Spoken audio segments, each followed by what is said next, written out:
ሰላም ሰላም ውድ የዩቲዩብ ተከታታዮቼ እንዴት አላችሁ? ዛሬ ደግሞ በዚህ አልጎሪዝም በዚህ ፕላትፎርም መጥቻለሁ። አሁን የምንገኘው የገፈርሳው ጻዲቁ አቡነ ገብረ መንፈስ ቅዱስ ቤተክርስቲያን ነው። ይህ ቤተክርስቲያን ጥቅምት 6 ነው መስራት የጀመርነው። ኦልሞስት አሁን 10ኛ ወሩን ይዟል። ለ8 ወራት ያህል ነው ስራ የሰራ ነው። 2 ወር ማቴሪያል በማጣት ምክንያት ተቋርጦ ነበረ። እንግዲህ በ8 ወር ውስጥ ሳናቋርጥ እዚህ ደረጃ ደርሰናል። እግዚአብሔር ይመስገን። የረዳንን አምላክ እናመሰግነዋለን። ከጀርባዬ እንደምትመለከቱት ያኛው የጥንቷ ቤተክርስቲያን ናት፣ መቃኞ ናት። ያው ክረምት ይዘንባል፣ ቤተ መቅደሱም ጠባብ ነው። እዚህ ቤተክርስቲያን ውስጥ እጅግ በጣም ብዙ ገቢረ ተአምራቶች እየተፈጸመ ነው። ከመላው ዓለም ላይ የሚገኙ ኦርቶዶክሳውያን ባለማህተቦች ኤርትራውያንና ኢትዮጵያውያን ናቸው። ያለማቋረጥ እኔ ፌስቡክ እና ቲክቶክ ላይ ፖስት እያደረግኩኝ ያለ መሰልቸት ከዛም ባለፈ እኔን በማመን ይህንን ህንፃ ቤተ ክርስቲያን እዚህ ደረጃ እንዲደርስ አድርጓል። እኔን በማመን ስላችሁ በሌላ ነገር አይደለም። ያው የነበረበትን እያዩ ቀን በቀን ከነሱ 50 ሺህ 100 ሺህ 200 ሺህ 300 ሺህ ብርም ሲሰጡን ለሲሚንቶ ከሆነ ለሲሚንቶ፣ ለአሸዋ ከሆነ ለአሸዋ ማቴሪያል የሚያስፈልገውን እያስገዛን መጥተው መጎብኘት የሚችሉ ሰዎች ደግሞ መጥተው ጎብኝተው የጻዲቁ የአቡነ ገብረ መንፈስ ቅዱስ ቤተክርስቲያንን እንዲያዩ እያደረግን ደጃቸውንም በመርገጥ በረከት እንዲያገኙ እያደረግን ነው የምንገኘው። እንግዲህ ለዛሬ ማስጎበኛችሁ ይህንን ይመስላል ማለት ነው። ግቢው ይሄ ቤተክርስቲያን በአጠቃላይ ወደ 50 ሺህ ሄክታር አካባቢ ነው ቦታው፣ ካሬ ነው የሚባለው። ወደ 50 ሺህ ካሬ አካባቢ ነውና የጻዲቁ የአቡነ ገብረ መንፈስ ቅዱስ ወዳጆች ቢያግዙት ይህንን ቤተክርስቲያን ቢረዱ እጅግ በጣም ብዙ መንፈሳዊ ፕሮጀክቶችን መስራት ይቻላል። አንደኛ የአብነት ትምህርት ቤት ካሁን በፊት አላሳውቃችሁ በዩቲዩብ ባላቅም ያው በፌስቡክ በደንብ አድርጌ ሳሳርስም አሳይቻለሁ። የአብነት ትምህርት ቤት የመነኮሳት የሽመና ስራዎች አሁን በዚህ ዘመን እንደምታውቁት እጣን፣ ጧፍ የሚገዙ ነገሮች በተለያዩ ኬሚካሎች እየተሰሩ ካህናት አባቶቻችንን ማጠንት ላይ ሲጠቀሙት፣ እንደዚሁም ደግሞ ጧፉን ሲያበሩት አይናቸው ላይ ኬዝ እንደ ካንሰርም እያስያዛቸው ስለሆነ እዚህ ቤተ ክርስቲያን ውስጥ ወደ 50 ሺህ ካሬው ላይ ከዚህ ከቤተ መቅደሱ ከዋናው ግቢ ጀርባ ላይ ለመነኮሳት የሽመና ስራ እንደዚህ የሻማ ማምረት፣ የጧፍ ማምረት ስራ መስራት ይቻላል። እንግዲህ የጻዲቁ የአቡነ ገብረ መንፈስ ቅዱስ የድሮ ቤተ መቅደስ ይህንን ይመስላል። ይህ እንደምታዩት ማለት ነው። ከዚህ ታቦተ ሕጉን አውጥተን ወደዚህ ለማስገባት ነው አሁን ጥረት ላይ ያለ ነው። እግዚአብሔር እንደሚረዳንም ተስፋ እናደርጋለን። በጣም ነው የማመሰግነው። ከጎኔ የሆናችሁ ከጅማሬው እስከ ፍጻሜው ድረስ አብራችሁኝ እንደምትሆኑ እያመንኩ ነው። እስቲ ጥቂት ላስጎብኛችሁ ህንፃ ቤተ ክርስቲያኑ።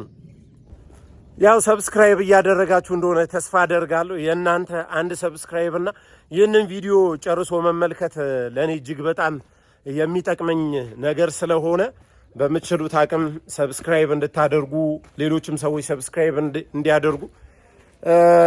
ያው ኦርቶዶክሳውያን በኢኮኖሚ ደካማ መሆን ስለሌለብን ይደግፈኛል፣ እኔን ያግዘኛል። አሁን ለምሳሌ እዚህ ጻዲቁን ቤት ለማሰራት በመመጣበት ጊዜ ለመኪና በዚህ በዩቲዩብ ቻናሌ ብሰራ ገንዘብ ባገኝ ለመኪና ነዳጅ መሙያ ይሆነኛል ማለት ነው።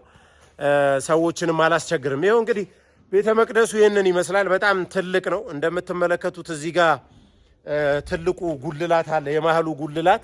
የቦለኬ ስራም ከጀርባችን ጀምረናል። ከዚህ በኋላ ትንሽ አቅም የሚፈልጉ ስራዎች አሉ። አሁን ለምሳሌ ይሄ እላይ ድረስ የሚወጣ ምንድን ነው የሚባለው? በኮንስትራክሽን ህግ ዶም ነው የሚባለውና ዶም ነው የሚባለው አይደለም። እንትን ጉልላቱ እላዩ ላይ አርማታ ነው የሚደረገውና ትንሽ ፌሮ ይፈልጋል። ከጀርባዬ እንደምታዩት በቅርቡ ነው የዚህን ስላብ የጨረስ ነው። ከባዱንና ገንዘባችንን የበለው ዙሪያውን ስላብ የምንሰራ ነው። ይሄ ቤተ መቅደሱ ነው፣ ታቦተ ሕጉ የሚያርፍበት ነው። እዚህ ውስጥ ነው የሚያርፈው ማለት ነው የጻዲቁ የአቡነ ገብረ መንፈስ ቅዱስ ታቦተ ሕግ። እግዚአብሔር ቢረዳንና ቢያግዘን የኛ ሐሳብ 2019 ላይ ቤተ ክርስቲያኑን ጨርሶ የአብነት ትምህርት ቤቱ እንደዚህም ደግሞ የሰንበት ትምህርት ቤቱን አዳራሽ ሰርቶ እግዚአብሔር ቢወድና ቢፈቅድ ደግሞ መነኮሳቱን የገዳማውያኑን ማረፊያ ጭምር ሰርቶ ማስመረቅ ነው። ይህንን በ2019 ማሳካት እንችላለን ወይ የሚለው ነገር ያው በጸሎት ከበረታን እግዚአብሔር ከኛ ጋር ስለሆነ በአጭር ጊዜ ውስጥ በሶሻል ሚዲያ አስተዋውቀን እንዲመስራት ከቻለ የሚከብደን ነገር ይሆናል ብዬ አላስብም። እንደ እግዚአብሔር መልካም ፈቃድ እንግዲህ ወደፊት በጎና መልካም ነገር ይኖራል ብዬ አምናለሁ። ደረጃው እንዴት እንደሚያደክም አያችሁት? ይሄ ነው ደረጃው፣ አሁን የወጣውበት ደረጃ እንግዲህ ይህንን ይመስላል። እስቲ አዙሬ ካሜራውን ላሳያችሁ፣ በደንብ አድርጋችሁ እንድታዩ ትፈልጋለሁ። በጣም ግዙፍና ትልቅ ቤተ መቅደስ ነው። ያው እንደምታዩት ትልቅ ነው በጣም። ደረጃው እንዴት እንዳደከመኝ ልነግራችሁ አልችልም። ይሄው ግቢው ይሄ ነው። ይሄ አጠቃላይ 50 ሺህ ካሬ ነው። ይሄ አይደለም፣ ይሄ ብቻውን አይደለም። ያሳያችኋለሁ። በስማ ደረጃ መውጣት ትራይፖድም ስለሌለኝ ስልኬን የሚይዝበት። አሁን እንግዲህ ወደፊት ደግሞ አይታችሁ ይሄ የጻድቁ አቡነ ገብረ መንፈስ ቅዱስ ታቦተ ሕጉ ያለበት መቃኞ ነው። ይሄ ስላብ ነው። ይሄ ስላብ ነው ገንዘባችንን የበላው በጣም በስማም። ደግሞ በዛ ላይ ያው እንደምታውቁት ስለ ቅድስት ቤተ ክርስቲያን ስንጮህ ወደ 17 ቀን ታስሬ ነበረ። ስራውም ተቋርጦብን ነበረ። ያው እንደምታዩት ይሄ መቅደሱ ነው። ያው ከዚህ ጋርም እንደዚህ ሆኖ ይታያል ማለት ነው። ያው እንደምታዩት ያዛ ጋር የምታዩት አዳራሽ እኛ አይደለም እንግዲህ 50 ሺህ ካሬ ይሄ የአብነት ትምህርት ቤት ልንሰራበት ያቀርነው ቦታ ነው። በቀደም ነው በ120 ሺህ ብር እስካቫተር ተከራይተን የሰራ ነው። ይሄ ጫካ ይታያችኋል ብዬ አስባለሁ። ይሄን ጫካ ይታያችኋል፣ እያያችሁት ነው። ይሄ ጫካን ጨምሮ ነው አጠቃላይ የቤተ ክርስቲያኗ ይዞታ 50 ሺህ ካሬ። ታዲያ እዚህ ጫካ ውስጥ አሁን ለመነኮሳቱ የሽመና ስራ፣ ጧፍ የማምረት ስራ እንደዚሁም ደግሞ የከብት ማርባት ፕሮጀክቶችን ነድፈናል። የሚረዳንና የሚያግዘን ስናገኝ እሱም ፕሮጀክት መስራት እንችላለን ማለት ነው። ያ ለምንድን ነው የሚጠቅመው? አንደኛ ገዳሟ ከዛ በኋላ የማንም እርዳታ ቢቆም የሚያሳስብ አይደለም። መነኮሳቱ፣ ገዳማውያኑ፣ አገልጋዮቹ፣ ሊቃውንቶቹ ይበተናሉ ብሎ መፍራት አይቻልም። ምክንያቱም ራስ አገዝ የሆነ ፕሮጀክት ቤተ ክርስቲያኗ ስለተሰራላት ማለት ነው። እንደምታዩት ነው እንግዲህ ይህንን ስታዩ ምን ያህል እንደተደሰታችሁ ባላቅም፣ እኔ ግን ሁሌ እዚህ ቦታ ስመጣ መንፈሴ ይታደሳል። የለመንኩትን ጻድቁ አቡነ ገብረ መንፈስ ቅዱስ ይረዳኛል፣ ያግዘኛል፣ ይደግፈኛልም፣ ነገሮችም ይስተካከሉልኛል። እግዚአብሔር ይመስገን። ይህንን ይመስላል። ያ የገበሬ ቦታ ነው፣ እየታረሰ ነው። የኛ አይደለም፣ የቤተ ክርስቲያኗ ይዞታ አይደለም።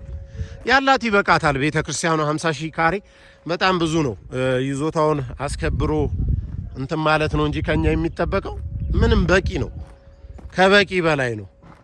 ግን ራስ አገዝ የሆነ ፕሮጀክት ያስፈልገዋል ቤተ ክርስቲያኑ። ከአሁን በፊት ወፍጮ ቤት ሰርተን ነበር። ያው መብራት ማግኘት አልቻልንም፣ ትንሽ ተወደደ። መብራቱን ለማስገባት ትራንስፈርመር የሚባለውን ነገር ለማስገባት ትንሽ አቅም አጠረንና በዛ የተነሳ ነው እንጂ ወፍጮ ቤትም ሰርተናል። ለቤተ ክርስቲያኗ ገቢ ከቤተ ክርስቲያኗ 10 ኪሎ ሜትር ርቀት ወደ ከተማው ላይ ሰርተናል። ይኸው እንደምታዩት ይህንን ይመስላል። እንግዲህ አያምርም? የጻድቁ ቤት። እወዳችኋለሁ። ሰብስክራይብ፣ ላይክ፣ ሼር እንዳይረሳ። ወዳጆቻችሁን ይህንን የዩቲዩብ ቻናል ሰብስክራይብ እንዲያደርጉና አጋርነታቸውን እንዲያሳዩ አድርጉ። የእናንተ አንድ ሰብስክራይብ የእናንተ ይህንን ቪዲዮ ጨርሶ ማየት፣ ላይክ ማድረግ፣ ሀሳብ አስተያየታችሁን ኮሜንት መስጠት ለእኔ ለወንድማችሁ ይጠቅመኛል ያግዘኛልና በዚህ እንድትተባበሩኝ ነው የምፈልገው። ክቡራን ተመልካቾቻችን እንግዲህ የጻድቁ የአቡነ ገብረ መንፈስ ቅዱስ ቤተክርስቲያን በከፊልም ቢሆን ለእናንተ ያሳየው ያስተዋወቅኩ ይመስለኛል። ወደፊት እንግዲህ በሰፊ በተለያዩም በራሴ ዓለማዊም ስራዎች እንደዚሁም ደግሞ በመንፈሳዊ አገልግሎቶች እንደዚህ ዩቲዩብ ወደ ቪዲዮዎችን ወደ እናንተ አጋራለሁ ማለት ነው። ወዳችኋለሁ። እግዚአብሔር ይስጥልን፣ እግዚአብሔር ያክብርልን። ከኔ ጋር ሆናችሁ ጻዲቁ የአቡነ ገብረ መንፈስ ቅዱስ ቤተክርስቲያንን እኔ በማስተባበሩ እናንተ ደግሞ ገንዘባችሁን በመስጠት ማቴሪያል በመግዛት የጻዲቁ የአቡነ ገብረ መንፈስ ቅዱስ ቤተክርስቲያን ስራው እንዳይቋረጥ የምታደርጉ ውድ ኦርቶዶክሳውያን ባለማተቦች ለእናንተ ታላቅ ክብር አለኝ። ኢትዮጵያን፣ ኤርትራውያን ከመላው ዓለም ላይ የምትገኙ የኔን ጥሪ ሰምታችሁ ለጻዲቁ ለአቡነ ገብረ መንፈስ ቅዱስ የኔን ስል ጉራ ትምክህት እንዳይመስላችሁ፣ እንደው መታበይም እንዳይመስላችሁ፣ እንደዛ አይደለም። ወዳችኋለሁ። አመሰግናለሁ። በቀጣይ ቪዲዮ እንገናኛለን።